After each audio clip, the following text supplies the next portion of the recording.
looking at Romans chapter 10, verses 9 through 17. Romans chapter 10, verses 9 through 17. So let's open up our Bibles and read this passage together. That if you confess with your mouth Jesus is Lord and believe in your heart that God raised him from the dead, you will be saved. For it is with your heart that you believe and are justified, and it is with your mouth that you confess and are saved. As the scripture says, anyone who trusts in him will never be put to shame. For there is no difference between Jew and Gentile. The same Lord is Lord of all and richly blesses all who calls on him.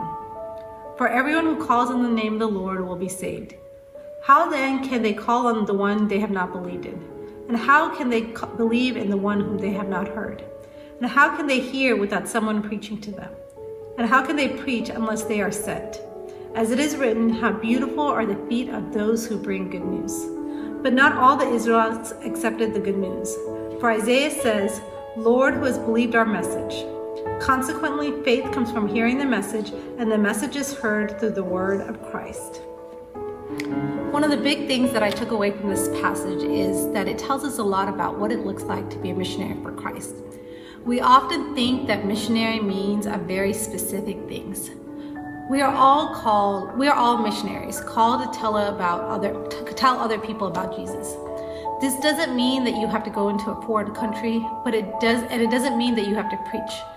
But being a Christian does mean that we are on a mission, and that mission is quite literally one of life and death. Christians are missionaries. Romans 10:9, Paul says, if you declare with your mouth that Jesus is Lord and believe in your heart that God raised him from the dead, you will be saved. Part of being saved is declaring with your mouth. We talk about Jesus. We talk about our faith. We don't put things in front of it. Paul says, how can people believe unless others are sent to tell him about the good news? News doesn't go anywhere by itself. Someone has to carry that news. And we are the carriers and bearers of good news. Whether it's to our neighbors or to a faraway country or to our classmates, we have good news that is designed to be spread around the globe. After giving our lives to Christ, this is our primary mission on earth. This mission is more important than anything else, and it will be an eternally worthwhile mission. One of the other things we learn about is how we spread that message. We tell people, we are all gifted with different ways of spreading the message. We have to tell people using our skill sets. And we have to show people, and we don't need a degree for that. We have to use our passion and skills to show people and tell people about our faith. Paul even says in 1 Corinthians, all things to all people to win them for Christ. Paul was willing to strategize and interact with different people on their own level to show them the message of love and salvation. Though we might communicate that message differently and it looks differently, the message itself should never change.